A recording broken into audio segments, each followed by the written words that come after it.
It's like 11:30 or something. I've been in my room writing Twitter thingies, replies and stuff, and checking emails. I'm doing this because I'm upset. It just occurred to me what is wrong. Well, it didn't occur to me. It occurred to me that you people owe me an apology. This country owes me an apology. Canada owes me compensation. The government of Canada owes me my life back, owes me the years that I've been robbed and abused financially, socially, mentally and physically, and that of my children too. I've spent my life in Canada trying to rise to the top, coming from the bottom of bottoms. I'm talking about somebody with a grade 6 education. I'm talking about somebody that didn't get any high school credits. I'm talking about somebody that was in a terrible marriage to the point where I had no outside contact, no communication, and no friends. I'm talking about somebody that's written a magnificent series of movie work. I'm talking about somebody that had a baby that loved this child enough to know I can't provide this child with a life what it deserves financially, emotionally, socially, yet I know who can. And then I tried to go find that actor. But instead, what I got from Canada, what I got from global television, what I got from CTV News, what I got from Ottawa was you're not famous enough yet. You're not Kim Kardashian. You're not important enough. You don't matter. You're being raped and abused isn't our problem. We're not going to air your story. We're not going to talk about you because you have to leave Canada first, go get money, get famous, make commercials, get TV spots, and then we'll talk about you. When you get invited to come to one of our Toronto film studio events or stuff like that, then we'll make note of who you are. So my true story about Johnny Depp coming into my life, my mother's life, and my daughter's life, making high promises, spoiling them with money, luxuries, and comforts for a few days, and then disappearing on their lives, never coming back to keep his end of the promise means it's not a story good enough for ET Canada to air? So it isn't relative. It isn't the biggest story in Canada that my true life actually has an effect with Tom Welling. When Sarah was born, my intent had been to give her up for adoption to that actor when he was still married. I was not thinking any romantic fallacies. I was not in a situation where I'm thinking, oh, maybe I'll get to date the guy myself. No, I'm just a Canadian writer. And in that process of writing, my work has led to his life and his career. I didn't ask for the job. I didn't ask for the gift. I am so happy. Trust me, I'm happy that I love the fact that I have this Smallville movie in my head and that I want to see this get finished and I don't want to waste another summer doing this. But the point is, I didn't go out of my way to try to do that. When I gave birth to Sarah, I simply looked at this beautiful child, saw this soul, saw this shine in her eye and this smile on a newborn face. Don't anybody ever believe that newborns don't smile, because they certainly do know when they see love.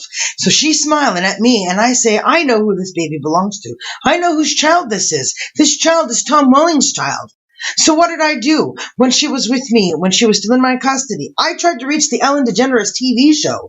And at that time, that website was set up to say that we do not cater to Canadians. You must be American only to be on our TV program. Of course, since then, she's had a few Canadians on TV, but they certainly had to fight tooth and nail to get high enough up to get attention from that TV show to get on that show. So I could not bring this newborn baby to the Ellen DeGeneres TV show and meet Tom Welling on the TV show, who happens to work on a TV show, who happens to be owned by Warner Brothers, which happens to be who owns and airs Ellen DeGeneres. So it completely makes sense, 100% sense, that I would meet Tom Welling on the Ellen DeGeneres TV show with Sarah as a newborn baby. So he could have adopted this child in an open adoption format so she could have the nice luxuries of the life she should be having by now. And so the 7 years of hell that she's had to put up with by being cared for by my mother, who's not a good person, not a decent person mentally. She has problems. She does not know how to get off welfare, stay off welfare, and keep herself in a solid financial world where a child can be raised in a feasible situation. The other day, my young daughter, Sarah, who's going to a private school in Burlington right now, tells me over the phone, the kids at school are calling me poor. This girl came up to me and said, "You're poor." And you know what? What can I say to Sarah Welling? What can I say to the 7-year-old little girl? Except that it's true. You are poor. You are poor because Johnny Depp came and met you one Halloween in Winnipeg with Grandma, liked you because you have dark hair and dark eyes and resemble him, and he likes kids that make him think of him, and she had the snow white complexion skin. He spends $10,000 to fix my mother's teeth. Dental work. No, which I need some of too, but I'm not asking Johnny to pay for my bills. I'm working hard on my career and my dreams to pursue my own money. But when you come into my life, and you come into my daughter's life, and you promise her 2 parts, a part in Alice in Wonderland 2, Pirates of the Caribbean 5, paid for first-class train tickets, stay in a mansion, could drive around in a limo, meet producers, and get ties for costumes, and then screw off to go get married to Amber Heard, and think that we're going to still give you a sympathy that you deserve the public attention more than my situation, what you did to my life after you left without meeting the mother first. If you had met with me, you would have already been aware that I had finished writing You've Got Mail too. I would have had a finished movie under my belt at that time and was working on my first trilogy, which is now done. And I finished them in a shelter here in Ottawa. I was living in a shelter with my mom and Sarah in Toronto because you didn't pay up. You didn't keep your promise because Ellen DeGeneres' TV show wouldn't help me meet Tom Welling because ET Canada doesn't think I'm important enough to air my story to help me get out of a country that does nothing but rape and kill women. 3 sets of mothers and daughters since last year have all been murdered. I don't want to be on that list. I've worked really hard to get my life so I can move to a different country and live financially comfortable, doing what I love to do, pursuing my dreams and ambitions. And that's what Canadian TV is supposed to be for. You should be here to help open the can of worms, to air a story out that needs to be told to the world. You can't tell me that I'm not important. Nobody on television and global TV, CTV News, Maryland, or any other TV show or any other news reporter can say that my story isn't important, that I don't deserve 15 minutes to be heard so that I can save my life and save my children's life from the rot life that I've just survived. By the time I was 18, 50 people had raped me. Of those 50 people, only 6 people paid. And that's not a life for a kid who was only trying to do what all the rest of you have successfully done. I was trying to graduate high school. I wanted to join the middle class world like the rest of you who grew up in middle class did. So this country doesn't owe me its life. It owes me everything. So when I say you air these videos and when I say I'm an important story, you tell that story. You help me. You get my child to a life in California with a man that can give her better things than I've ever been able to get for myself in my life because I don't want the repeat of welfare syndrome in my family's life. I'm making this video because I'm mad and I'm realizing I'm hurt and I have the right to be hurt and mad because rape is against the law. When people get raped, they get arrested and they go to jail or they're sentenced to death or be castrated. The fact that these people are being released out onto the streets and they're being given the freedom to continue to re-rape means we're not doing enough as people, as Canadians, as a country, as a whole. We can't say this is a good place to live. We can't say it's safe here. We can't say it's great for people to come and move to live in as a woman or children because it's not. Okay? So I'm going to go take my shower. I'm going to go running around for the day. I'm going to come back and make another video when I'm a little less angry. But this one's going up right now, and I'm going to keep plastering this until somebody out there realizes this is the story to run today, tomorrow, and next week, until Johnny Depp or Tom Welling are here in my life, until I'm compensated, my life is turned around, and I'm back up to the level I should be at with the qualifications and job skills that I've got. And thanks to these evil refugees and tyrants that are in our country have left me without a job because I can't get employed with the skills I've got because somehow he has managed to control who gets hired in what areas and what industries to his people. So if you have a penis, you can have a job. But if you don't have a penis, then you might not get work. That's not the way Canada is built. That's not what Canada's about. I'm not a little angry. I'm a lot angry. The reason my daughter's not with me now, why she's not with Tom Welling, because some stupid person didn't want to take the time to get to know my life, didn't want to believe my story as a movie writer, as a coming up star in this country, trying to get to California with this baby. Didn't want to believe that I was telling the truth. So they gave the baby to my mom, who's already been less than noble and less than fine with my older one and my life and other people that she has in her life. And then they give Sarah to her as a reward. Hey, go ahead, here, hurt, abuse another one. Then I turn to the system that's there, that's supposed to be there to help make a difference and stop things and improve things or change things, and they don't want to do anything. Well, then you're feeding to the evil. You're feeding to the synergy of the satanic reality of what causes crime. Because God doesn't cause crime. God is love. God is good.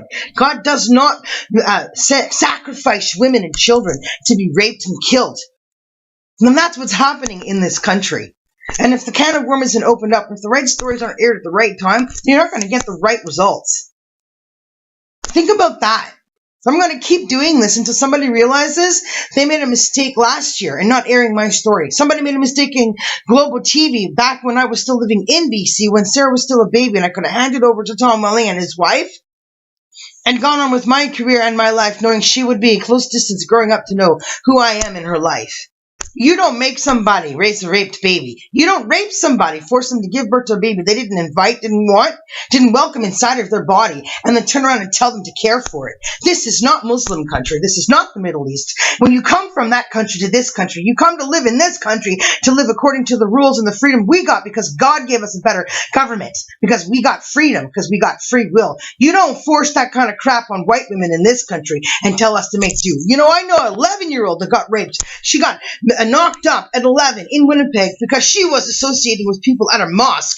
That man has now been given that boy, I don't know where they are, what they're doing, could be in Winnipeg for all I know, but he left just long enough to not go to jail because he slept with an 11-year-old, did not care. She was told she was to blame, that it was her fault that she told him that she was 16 when she was 11. How can you not know the difference between an 11-year-old and a 16-year-old? 11-year-olds don't have boobs. I'm not even sure how she managed to conceive. The point is, she was giving birth at 12 years of age, and that broke her mind and damaged her soul for the rest of her life. You know, I'm not here to deal with the politics. I'm not here to deal with Justin Trudeau and the fact that he shouldn't be Prime Minister, shouldn't have been voted in, that a different order of events should have happened, but I couldn't put myself in the right place at the right time to make those events happen. But now I'm making these videos because I'm saying to you people that this is the answer. You have to voice up. You have to make change. You can't just sweep things under the rug. I'm more important than Kardashian and what she's wearing, the life she grew up in California. Canadians don't need to hear anything about Kim Kardashian's life. We're not here to help keep her rich. Okay, this is about people like me who work real hard to strive to succeed, to reach the California lifestyle and the California Hollywood industry because I've earned it and have the right to be there, the right to my Hollywood star. Sarah has the right to be an actress. No, I'm not asking nicely to the TV world, the newspaper world in Canada. I'm telling you to air this video. I'm telling you to come and interview me. I'm telling you to tell this story. You don't have an option. No is not an option. If I couldn't say no to being raped, then you can't say no to helping me now. Make that clear in here. That's the only way I'm going to get justice. I'll be back when I'm a little less angry at the reality of watching you post the Johnny Depp picture and post information about Kim Kardashian on E-Talk and on Entertainment Tonight Canada. These two things have nothing to do with Canadians or the people in this country. That has nothing to do with us. They're not Canadian. They're not from this side. The people on this side don't need to hear anything about the lives of those people over there like that. We should be airing our stories and helping support us.